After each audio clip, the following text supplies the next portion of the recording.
ನಮಗೆ ಪೆಟ್ಟದಂತೆ ನಮ್ಮ ಕುಟುಂಬ ಅದು ಕ್ಷೇಮವಾಗಿರಬೇಕು. ಆ ದೃಷ್ಟಿಯಲ್ಲಿ ಭೂತರಾಜರನ್ನ ವಿಶೇಷವಾಗಿ ಮನೆಯ ಹೊರಭಾಗದಲ್ಲಿ ಆ ಚಿತ್ರಪಟವನ್ನು ನೇತಾಕುವಂತಹ ಕ್ರಮ ಇದೆ. ಅರ್ಥಾತ್ ಕೇಳುವಂಥದ್ದು ವಿದ್ರಾವ್ಯ ಸರ್ವ ಬಾಧಾನ್ನ, ನಮ್ಮ ವಿದ್ರಾವ್ಯ ಓಡಿಸಬೇಕು. ಏನು ಬಾಧೆ, ನಮಗೇನು ಕೆಟ್ಟ ಅನುಭವಗಳಾಗ್ತಾ ಇದೆ ಇವುಗಳನ್ನೆಲ್ಲ ದೂರ ಮಾಡಿ. ಜ್ಯೋತಿಷ್ಯರ ಹತ್ತಿರ ಹೋಗಿದ್ವಿ. ಜೀವನದಲ್ಲಿ ಅಂದುಕೊಂಡಂತೆ ಕೆಲಸ ಆಗ್ತಾ ಇಲ್ಲ, ಆರೋಗ್ಯ ಸಮಸ್ಯೆಗಳು ಆವಾಗ ಬರ್ತಾ ಇದೆ, ಅಥವಾ ಉದ್ಯೋಗದಲ್ಲಿ ಈಗ ಲೇ ಆಫ್ ಅಂತ ಆಗ್ತಾ ಇದೆಯಲ್ಲ, ಇಂತಹ ಸಮಸ್ಯೆಗಳು. ಮನೆಯಲ್ಲಿ ನೆಮ್ಮದಿ ಇಲ್ಲ, ಏನೋ ವೈಮನಸ್ಯ, ಸಣ್ಣ ಸಣ್ಣ ವಿಚಾರಕ್ಕೂ ಅದು ತಿಕ್ಕಾಟ. ಇದೆಲ್ಲ ಆಗ್ತಾ ಇದೆ. ಕೊನೆಗೆ ಜ್ಯೋತಿಷ್ಯರ ಹತ್ತಿರ ಹೋದ್ವಿ. ಜ್ಯೋತಿಷ್ಯರು ಜಾತಕವನ್ನು ಪರಿಶೀಲನೆ ಮಾಡಿ, ಇಲ್ಲ ನಿಮಗೆ ಈಗ ಇಂತಹ ಗ್ರಹ ಇಂತಹ ಸ್ಥಾನದಲ್ಲಿದೆ, ಹಾಗಾಗಿ ಮನಸ್ಸಿಗೆ ನೆಮ್ಮದಿ ಇಲ್ಲ, ಆರೋಗ್ಯ ಸಮಸ್ಯೆ ಕಾಡ್ತದೆ. ಮತ್ತೊಂದು, ನಮ್ಮನ್ನು ನಾವು ಬೈಕೊಳ್ಳಿ ಶುರು ಮಾಡಿದ್ವಿ, ನಾವು ಸರಿ ಇಲ್ಲ, ಅವರು ಬಂದರು ಮನೆಗೆ, ಹೊರಗಿನಿಂದ ಬಂದವರ ಆಗಮನ ಆದ ಮೇಲೆ ಸಮಸ್ಯೆ ಶುರುವಾಯಿತು, ಇತ್ಯಾದಿ.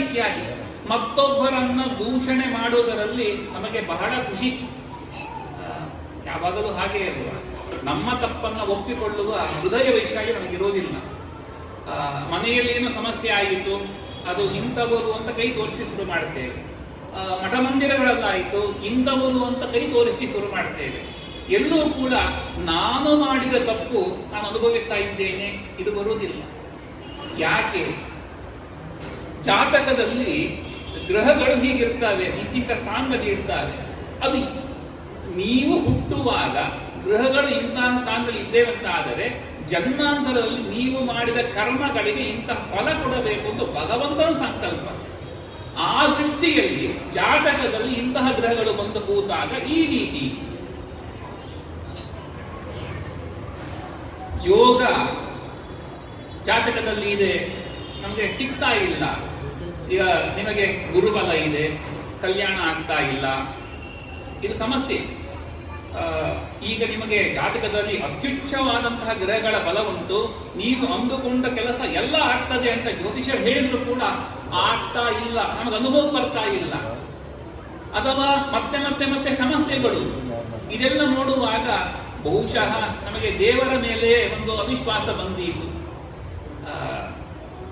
ಪ್ರತಿ ಗುರುವಾರ ರಾಯರ ಸನ್ನಿಧಾನಕ್ಕೆ ಹೋಗ್ತೇವೆ, ತುಪ್ಪದ ದೀಪ ಹಚ್ಚುತ್ತೇವೆ, ಮನೆಯಲ್ಲೂ ಕೂಡ ನಾವು ದೀಪ ಹಚ್ಚಿ ಎಲ್ಲ ಮಾಡ್ತೇವೆ. ಮಾಡಿದರೂ ಕೂಡ ಏನು ಒಳಿತಾಗ್ತಾ ಇಲ್ಲ ಅನ್ನುವಂತಹ ವಿಚಾರಗಳು ಬಂದಾಗ ಸಹಜವಾಗಿ ದೂರುವುದು ದೇವರನ್ನ, ಗುರುಗಳನ್ನ.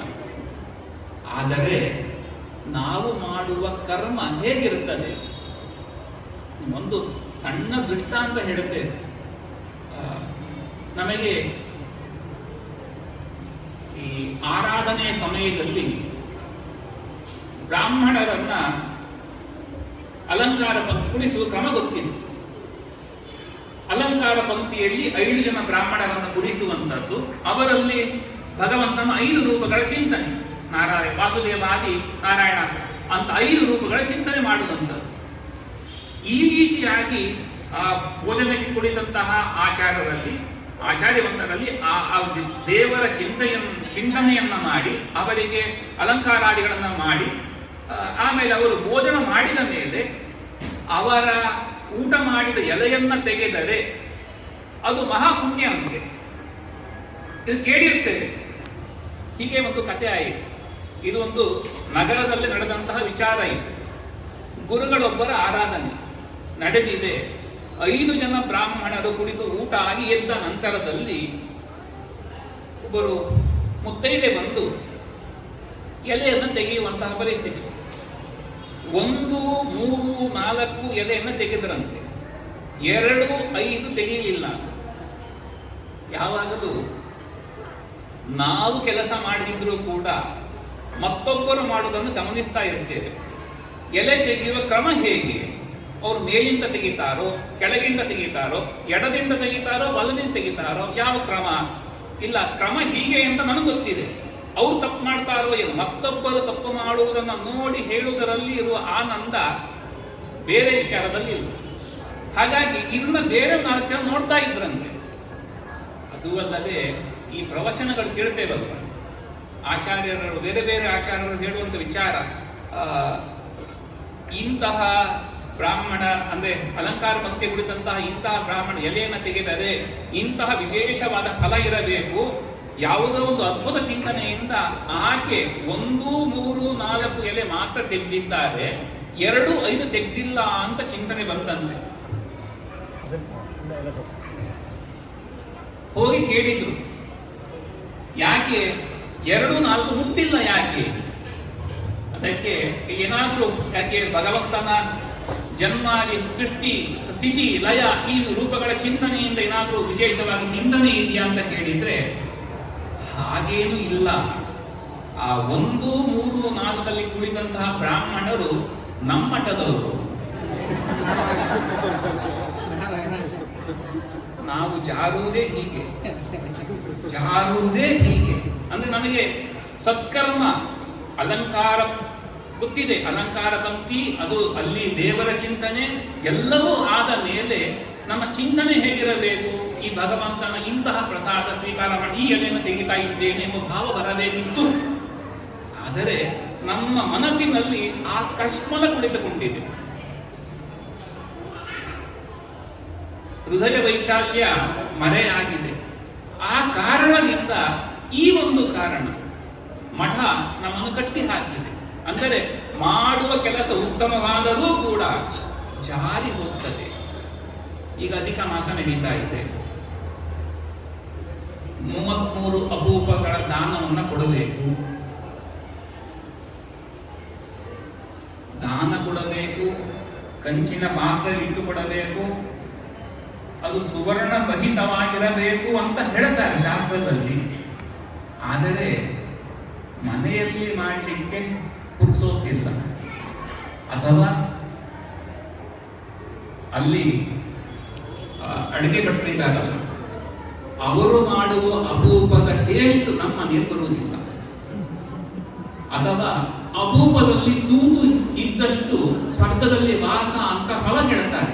ಇದೆಲ್ಲ ಕೇಳಿದ್ದೇವೆ, ನಾನು ಮಾಡಿದಷ್ಟು ಬರುವುದಿಲ್ಲ. ಹಾಗಾಗಿ ಅವರು ಮಾಡಿಕೊಟ್ಟದ್ದು ಮಡಿಯಲ್ಲೇ ಮಾಡ್ತಾರೆ. ಅವರು ತಂದು ದಾನ ಕೊಡುತ್ತೇನೆ ಇಲ್ಲ. ಮೋದಿಯವರು ಸಲಹೆ ಕೊಟ್ಟಿದ್ದಾರೆ ಎಣ್ಣೆ ಖರ್ಚು ಕಡಿಮೆ ಮಾಡಿ ಅಂತ. ಅದು ಅಲ್ಲದೆ ನಮ್ಮ ಆಚಾರ್ಯರಿಗೆ ಶುಗರ್ ಇದೆ, ಹಾಗಾಗಿ ಕೊಡುವ ಅಪೂಪ ಕಮ್ಮಿ ಮಾಡುತ್ತೇವೆ. ಇದೆಲ್ಲ ನಾವು ನೋಡಿಕೊಳ್ಳುವಂಥ ವಾಮ ಮಾರ್ಗ. ರಂಗೋಲಿ ಕೆಳಗೆ ನುಸುಳಿದ್ರೆ ನಮಗೆ ಬಹಳ ಆನಂದ. ಯಾವಾಗಲೂ ಹೇಳೋದಿದೆ, ಕಾಫಿ ಬಿಡ್ಲಿಕ್ಕಾಗಲಿಲ್ಲ, ಟೀ ಬಿಡ್ಲಿಕ್ಕಾಗಲಿಲ್ಲ ಅಂದರೆ ಚಾತುರ್ಮಾಸ ವ್ರತ ಮಾಡಬೇಕು ಅಂತ ಕೇಳಿದ್ವಿ. ಏನು ಮಾಡ್ತೇವೆ? ಆಚಾರ್ಯರೊಬ್ಬರು ಒಳ್ಳೆ ಸಲಹೆ ಕೊಟ್ಟಿದ್ದಾರೆ, ಕಾಫಿ ಮಾಡಿಕೊಡಿ. ಕ್ಷೀರ ವ್ರತ ಇದೆಯಲ್ಲ, ಕಾಫಿ ಮಾಡಿದ ಮೇಲೆ ಅದಕ್ಕೆ 1 ಹನಿ ಮೊಸರು ಹಾಕಿ. ಅಂದ್ರೆ ಸತ್ಕರ್ಮ ಮಾಡಬೇಕು ಅನ್ನುವಂಥದ್ದು ಇದ್ದರೂ ಕೂಡ ಜಾರುವಿಕೆ, ವಿದ್ರಾವ್ಯ ಸರ್ವಬಾಧಾನ್ನ ಅಂದರೆ ನಾವು ನಮಗೆ ಬರುವಂತಹ ಯಾವುದೇ ವಿಧವಾದಂತಹ ಈಗ ಅನಾರೋಗ್ಯ ಸಮಸ್ಯೆ ಯಾಕೆ ಬರ್ತದೆ? ನಾವು ಮಾಡಿದ ಕರ್ಮವನ್ನು ನಾವು ಅನುಭವಿಸಬೇಕು. ಇದು ಶಾಸ್ತ್ರ ಹೇಳುವಂತಹ ಮಾತು. ಯಾವುದೇ ಕರ್ಮ ಆಗಲಿ ನಾವು ಮಾಡಿ ನಾವು ಅನುಭವಿಸಬೇಕು. ಜನ್ಮಾಂತರದಲ್ಲಿ ನಾವು ಕೊಡುವಾಗ, ದಾನವನ್ನು ಕೊಡುವಾಗ ಒಳ್ಳೆಯ ಮಾವಿನ ಹಣ್ಣಿಗೆ ರೇಟ್ ಜಾಸ್ತಿ, ಆದರೆ ಸ್ವಲ್ಪ ಮನೆಯಲ್ಲಿ ತಂದು ಬಾಡಿದ ಹಣ್ಣನ್ನು ಕೊಟ್ಟು ಮನೆಯಿಂದ ಏನು ಡಂಪ್ ಮಾಡಬೇಕಿತ್ತು, ಒಂದು ವ್ಯವಸ್ಥೆ ಮಾಡಿಕೊಂಡ್ವಿ.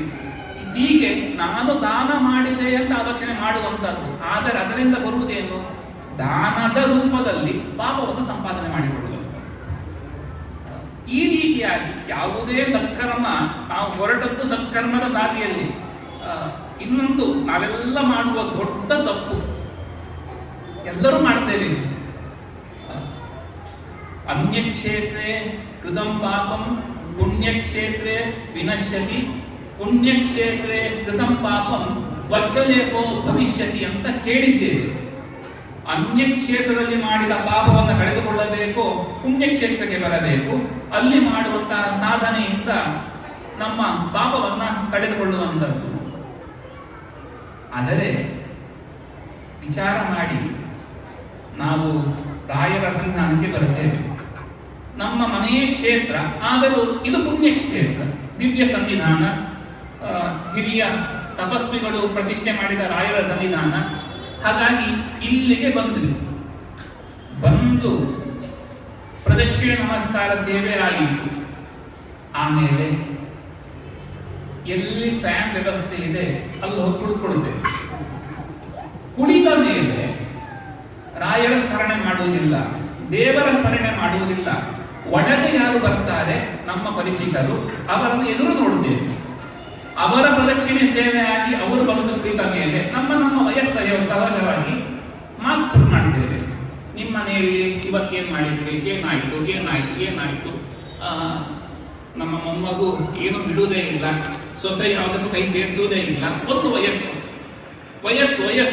ಆಯಾ ವಯಸ್ಸುಗಳಲ್ಲಿ ಈ ರೀತಿಯಾಗಿ ಮಾತು ರಾಯರ ಸನ್ನಿಧಾನದಲ್ಲಿ ಪುಣ್ಯಕ್ಷೇತ್ರಕ್ಕೆ ಬಂದೇ ಮಾಡುವ ಮೂಲಕ ಪಾಪದ ಗಂಟನ್ನು ಕಟ್ಟಿಕೊಡುತ್ತೇವೆ. ಬಂದಿದ್ದು ಎಲ್ಲಿಗೆ?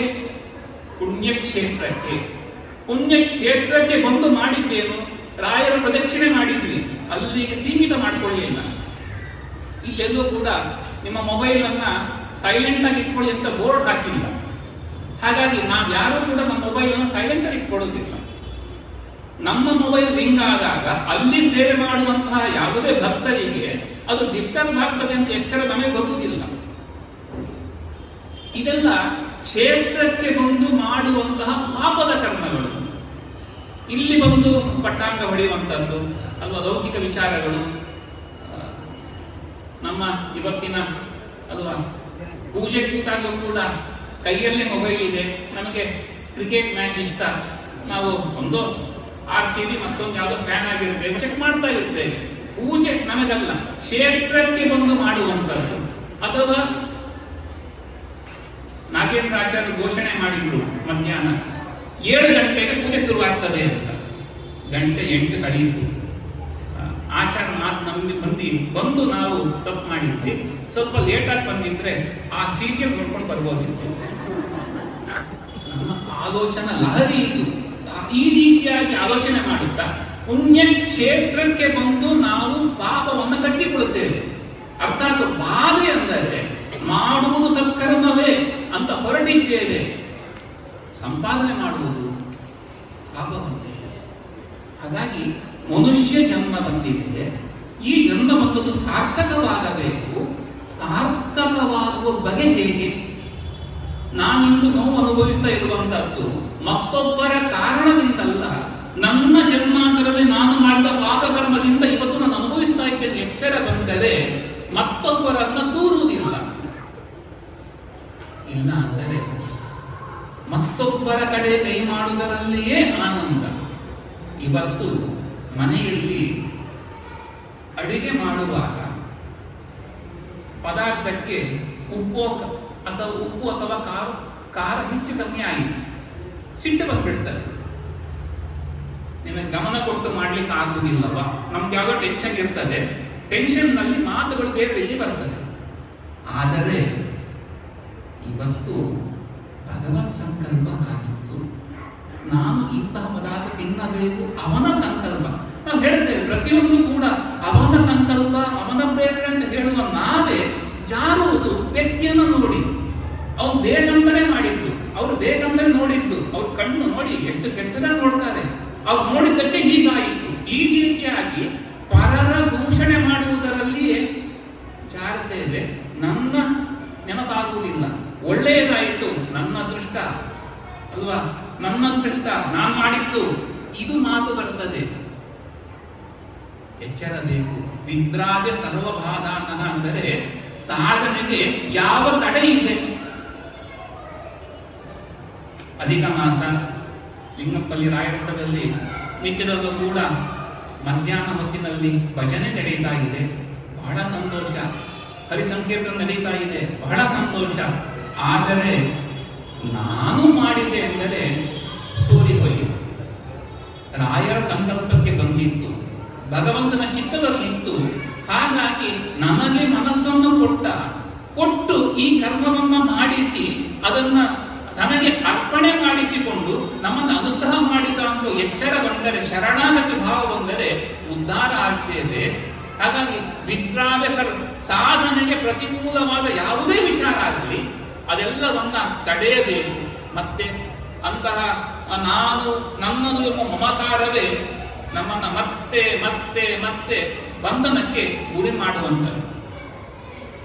ರಾಮನ ಹತ್ತಿರ ಕೈಕೇಯಿ ಬಂದು ಕೇಳಿದಳಂತೆ, ರಾಮ, ನನ್ನಿಂದ ಮಹಾಪರಾಧ ಆಗಿ ಹೋಗಿದೆ, 14 ವರ್ಷ ವನವಾಸನೆಯನ್ನು ಅನುಭವಿಸಿದ್ದು, ಇದು ನಾನು ಮಾಡಿದ ಮಹಾಪರಾಧ, ನನ್ನನ್ನು ಕ್ಷಮಿಸು ಅಂತ ಕೇಳಿಕೊಂಡನು. ರಾಮ ಹೇಳಿದ, ಹಾಗೇನಿಲ್ಲ ತಾಯಿ, ಇದೆಲ್ಲ ಸಂಕಲ್ಪ ಹಾಗೆ ಇತ್ತು, ಸರಸ್ವತಿ ನಿನ್ನ ಬಾಯಲ್ಲಿ ನಿಂತು ನುಡಿಸಿದಳು ಎನ್ನುವ ಮಾತನ್ನ ಸಮಾಧಾನ ಹೇಳಿದ್ನಂತೆ. ಆದರೂ ಕೈಕೇಯಿಗೆ ಸಮಾಧಾನ ಆಗಲಿಲ್ಲ. ಏನಾದರೂ ಉದ್ಧಾರದ ಮಾರ್ಗವನ್ನು ಉಪದೇಶ ಮಾಡು ಅಂತ ಕೇಳಿಕೊಂಡನು. ರಾಮ ಹೇಳಿದ, ಮರುದಿನ ಬೆಳಿಗ್ಗೆ ಸರಯೂ ನದಿಯಲ್ಲಿ ಸ್ನಾನ ಮಾಡಿಕೊಂಡು ಬಾ, ನೀನು ಬಂದಾಗ ನಿನಗೆ ಏನು ಕೇಳಿಸೋ ಚಿಂತನೆ ಮಾಡು, ಚಿಂತನೆ ಮಾಡುವ ಮೂಲಕ ನನ್ನ ಹತ್ತಿರ ಬಾ, ಉಪದೇಶ ಕೊಡ್ತೇನೆ ಅಂತ ಹೇಳಿದ್ನು. ಲಕ್ಷ್ಮಣ ಹತ್ತಿರ ಹೇಳ್ತಾ ಇದ್ದಾನೆ, ನಮ್ಮ ತಾಯಿಯನ್ನು ಕರೆದುಕೊಂಡು ನೀನು ಸರಯೂ ನದಿ ಸ್ನಾನಕ್ಕೆ ಕರ್ಕೊಂಡು ಹೋಗ್ಬೇಕು ಅಂತ. ಎಲ್ಲಿ ಕರ್ಕೊಂಡು ಹೋಗ್ಬೇಕು, ಎಲ್ಲಿ ಮೇಕೆಗಳು ಜಾಸ್ತಿ ಇದ್ದಾವೋ ಅಲ್ಲಿ ಕರ್ಕೊಂಡು ಹೋಗು ಅಂತ ಲಕ್ಷ್ಮಣನಿಗೆ ಹೇಳಿದ್ದಾನೆ. ಮರುದಿನ ಬೆಳಿಗ್ಗೆ ಕೈಕೇಯಿಯನ್ನು ಕರೆದುಕೊಂಡು ಲಕ್ಷ್ಮಣ ಸರಯೂ ನದಿ ಸ್ನಾನಕ್ಕೆ ಹೋಗಿದ್ದಾನೆ. ಕೈಕೇಯಿ ಸ್ನಾನ ಮಾಡಿ ಮೇಲೆ ಬರುವಾಗ ಮೇಕೆಗಳು ಹತ್ತಿರ ಬಂದವಂತೆ. ಅದು ಮುಜುಗರ ಆಯಿತು. ಲಕ್ಷ್ಮಣ ಅಂತ ಕೇಳ್ತಾ ಇದ್ದಾಳೆ, ಲಕ್ಷ್ಮಣ, ನಮ್ಮ ಅಯೋಧ್ಯ ನಗರಿಯಲ್ಲಿ ಸರಯೂ ನದಿಯ ತೀರದಲ್ಲಿ ಸ್ನಾನಘಟ್ಟ ಬೇಕಾದಷ್ಟಿತ್ತು, ಒಳ್ಳೆಯ ಸ್ನಾನಘಟ್ಟ. ಆದರೆ ಹೋಗಿ ಹೋಗಿ ಇಲ್ಲಿ ಕರ್ಕೊಂಡು ಬಂದಿ ಅಂತ ಯಾಕೆ? ರಾಮನ ಅಪ್ಪಣೆ ಹೀಗಿತ್ತು ಅಂತ ಹೇಳಿದ್ದನು. ಕೈಕೇಯಿ ಆ ಮೇನೆಯಲ್ಲಿ ಕುಳಿತುಕೊಂಡು ಅರಮನೆಗೆ ವಾಪಸ್ ಬರಬೇಕು. ಬರುವಾಗ ಆಲೋಚನೆ ಮಾಡ್ತಾ ಇದ್ದಾಳೆ, ರಾಮ ಯಾಕೆ ಹೀಗೆ ಹೇಳಿದ್ದು? ಮೇಕೆಗಳು ಇರುವಲ್ಲಿಯೇ ಸ್ನಾನಕ್ಕೆ ಕರ್ಕೊಂಡು ಹೋಗಬೇಕು ಅಂತ ಯಾಕೆ ಹೇಳಿದ್ದು? ಮೇಕೆಗಳು ಏನ್ ಹೇಳ್ತಾ ಇದ್ದು? ಒಂದೇ ಹೇಳುವಂಥದ್ದಲ್ವಾ, ಮೇ ಮೇ ಅಂತ ಮಾತ್ರ ಹೇಳುವಂಥದ್ದು, ಬೇರೆ ಹೇಳಿ ಬರುವುದಿಲ್ಲ ಅದು. ಕೈಕೇಯಿ ಆಲೋಚನೆ ಮಾಡಿದಂತೆ, ನಾನು 14 ವರ್ಷದ ವನವಾಸ ಇತ್ಯಾದಿ ಕೇಳಿದ್ದು ಯಾಕೆ? ನಾನು ರಾಜಮಾತೆ ಆಗಬೇಕು. ನಾನು ರಾಜಮಾತೆ ಆಗಬೇಕು ಅಂತ ನನ್ನ ಮಗ ಭರತ ರಾಜನಾಗಬೇಕು. ಈ ನಾನು ನನ್ನ ಅರಮನೆ, ನನ್ನ ಸೇವಕರು, ನನ್ನ ಕುಟುಂಬ, ನನ್ನ ಗಂಡ, ನನ್ನ ಹೆಂಡತಿ, ನಾನು ನಾನು ನಾನು ಅನ್ನುವಂಥದ್ದೇ ಈ ಎಲ್ಲ ಸಮಸ್ಯೆಯ ಕಾರಣ. ಆದರೆ ನಾನು ಯಾರು? ಈ ದೇಹ ಕೈಕೇಯಿಯಲ್ಲ. ಅಂದ್ರೆ ಈ ದೇಹದಲ್ಲಿ ಈ ಜೀವ ಬಂದಾಗ, ಈ ಜೀವ ಕೈಕೇಯಿಯಲ್ಲ, ಈ ದೇಹದಲ್ಲಿ ಜೀವ ಬಂದಾಗ ಈ ದೇಹದಿಂದ ಕೈಕೇಯಿ ಅಂತ ಹೆಸರು ಬಂದಿದೆ. ನಾನು ದೇವರ ಅಂಶ. ಮಮೈವ ಜೀವಲೋಕೆ ಜೀವಭೂತ ಸನಾತನ ಅಂತ ಕೃಷ್ಣ ಹೇಳಿದ ಮಾತೇ ಇದೆ. ನಾನು ಅದು ಬಿಂಬ, ಇದು ಪ್ರತಿಬಿಂಬ ಎನ್ನುವ ಮಾತನ್ನ ಕೈಕೇಯಿ ಅರ್ಥ ಮಾಡಿಕೊಂಡದಂತೆ. ಅಂದರೆ ಈ ದೇಹದಿಂದಾಗಿ ಎಲ್ಲ ಬಂಧ ಇದೆ. ಅಭಿಮಾನ, ಇವರು ನನ್ನವರು, ಇವರು ಪರರು ಇತ್ಯಾದಿ ತೀರ್ಮಾನ ಬರುವುದು ಈ ದೇಹದಿಂದ. ನನ್ನ ಸಂಬಂಧ ಯಾವುದು? ನನ್ನ ಮನೆಯ ಮಗುವಿನ ಆರೋಗ್ಯ ಹಾಳಾದರೆ ನಾವು ಅಪ್ಸೆಟ್ ಆಗ್ತೇವೆ. ಅದೇ ನಮ್ಮ ಗಲ್ಲಿಯಲ್ಲಿ ಯಾರಿಗ ಆರೋಗ್ಯ ಹಾನಿ ಆದರೂ ಅಷ್ಟು ತಲೆಬಿಸಿ ಮಾಡಿಕೊಡುವುದಿಲ್ಲ. ನಮ್ಮ ಮನೆಯ ಮಗು ಕಲಿಯುವುದರಲ್ಲಿ ಹಿಂದೆ ಬಿದ್ದರೆ ಒದ್ದಾಡ್ತೇವೆ. ಅದೇ ಮತ್ತೊಬ್ಬರದ್ದು ನಮ್ಮ ಸಂಬಂಧ ಇದೆ. ಏರೋಪ್ಲೇನ್ ಅಪಘಾತ ಆಯಿತು, ಒಂದಷ್ಟು ಜನ ಸತ್ತು ಹೋದ್ರು ಅಷ್ಟೇ. ಆ ಕ್ಷಣ ಮತ್ತೆ ಇಲ್ಲ. ಅದು ನಮ್ಮವರಿಗೆ ಏನಾದರೂ ಅನಾರೋಗ್ಯ ಆದರೆ ಬಹಳ ಚಿಂತೆ. ಹಾಗಾಗಿ ಈ ದೇಹದಿಂದಾಗಿ ಬಂದಿರುವಂಥದ್ದು. ದೇಹ ನಾನಲ್ಲ, ಎಂಬುವ ಎಚ್ಚರ ಬಂದಾಗ ಬಿಡುಗಡೆ ಅರ್ಥ ಆಯಿತು ಅಂತ ರಾಮನ ಹತ್ರ ಹೇಳಿಕೊಂಡಂತೆ. ಅರ್ಥಾತ್ ನಮಗೂ ಕೂಡ ಬಾಧೆ ಅಂದರೆ ನಾನು, ನನ್ನದು, ನನ್ನಿಂದ ಎಲ್ಲವೂ ಈ ದೇಹಾಭಿಮಾನದಿಂದಾಗಿಯೇ ಬರುವಂಥದ್ದು. ಮತ್ತೊಬ್ಬರು ಚೆನ್ನಾಗಿದ್ದರೆ ಸಹಿಸ್ಲಿಕ್ಕೆ ಆಗುವುದಿಲ್ಲ. ನಮ್ಮಿಂದ ಕಿತ್ತುಕೊಂಡು ಭಗವಂತ ಅವರಿಗೆ ಏನೂ ಕೊಟ್ಟಿಲ್ಲ, ಆದರೂ ಕೂಡ ಮತ್ತೊಬ್ಬರು ಚೆನ್ನಾಗಿದ್ದಾರೆ, ಅವರ ಸಂಸಾರ ಚೆನ್ನಾಗಿದೆ, ಹೊಟ್ಟೆಯಲ್ಲಿ ಏನೋ ಸಂಕಟ. ಯಾಕೆ ನಾವು ಅಭಿಮಾನ ಮಾಡುವ ವ್ಯಕ್ತಿಗೆ ಸೋಲಾಯಿತು, ದುಃಖ ಆಗ್ತದೆ. ಯಾಕೆ ನಾವು ಅಭಿಮಾನ ಮಾಡ್ತಾ ಇದ್ದೇವೆ. ಮತ್ತೊಬ್ಬರು ಗೆದ್ದರು, ನಮಗೇನು ಇಲ್ಲ, ಆದರೆ ಅವರು ಗೆದ್ದರು, ನಮಗೆ ಸಂಕಟ ಆಗ್ತದೆ. ಎಲ್ಲವೂ ಅಭಿಮಾನದಿಂದಾಗಿ. ಅಭಿಮಾನ ಅದು ಈ ದೇಹದ ಕಾರಣದಿಂದ ಬರುವಂತದ್ದು. ದೇಹ ನಾನಲ್ಲ ಎಂಬುವ ಭಾವ ಬಂದರೆ ಅದೇ ಬಿಡುಗಡೆಗೆ ಮಾರ್ಗ. ಆ ದೃಷ್ಟಿಯಿಂದ ವಿದ್ರಾವ್ಯ ಸರ್ವಬಾಧಾನಃ ಅಂದರೆ ದೇಹ ಬಂದಿದೆ, ಈ ದೇಹದಲ್ಲಿ ಸಾಧನೆ ಆಗಬೇಕು. ಆ ಸಾಧನೆಗೆ ಇರುವ ಪ್ರತಿಬಂಧಕ, ನಮಗೆ ಆರೋಗ್ಯ ಸಮಸ್ಯೆ ಇರಬಹುದು, ಮತ್ತೊಂದು ಎಲ್ಲವೂ ಕೂಡ ಸಾಧನೆಗೆ ಪ್ರತಿಬಂಧಕ. ಈ ಅನಾರೋಗ್ಯ ಬಂದದ್ದು ನನ್ನ ಕರ್ಮದಿಂದಲೇ ಎಂಬುವ ಎಚ್ಚರ ಬಂದಾಗ ಈ ದೇಹದಲ್ಲಿ ಅನುಭವಿಸುವ ಪ್ರತಿಯೊಂದು ನೋವು ಕೂಡ ಸ್ವಾಮಿ ಇದು ತಪಸ್ಸು, ನೀನು ಕೊಟ್ಟದ್ದು. ಸುಖವಾಗಲಿ ದುಃಖವಾಗಲಿ ಹೇಳುವುದು ಸುಲಭ, ಅನುಭವಿಸಿ ದೇವರಿಗೆ ಅರ್ಪಣೆ ಮಾಡಿದರೆ ಅದೇ ತಪಸ್ಸು. ಆ ಭಾವ ಬರ್ತದೆ. ಆ ರೀತಿಯ ನಮ್ಮ ಮನಸ್ಥಿತಿಯನ್ನು ತಂದುಕೊಟ್ಟು ಉದ್ಧಾರ ಮಾಡಬೇಕು. ಮನೋಭಿಮಾನಿ ರುದ್ರದೇವರೇ ನಮಗೆ ಅನುಗ್ರಹವನ್ನ ಮಾಡಬೇಕು.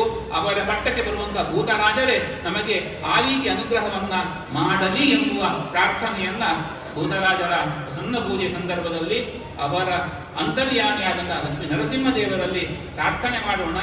ಭೂತರಾಜ ನಮಸ್ತುಭ್ಯಂ ವಾದಿರಾಜ ಗುರೋ ಪ್ರಿಯ ವಿದ್ರಾವ್ಯ ಸರ್ವ ಬಾಧಾನ್ನಃ ಸದಾ ತ್ವಂ ರಕ್ಷಣಂ ಕುರು ಶ್ರೀಹರಿ.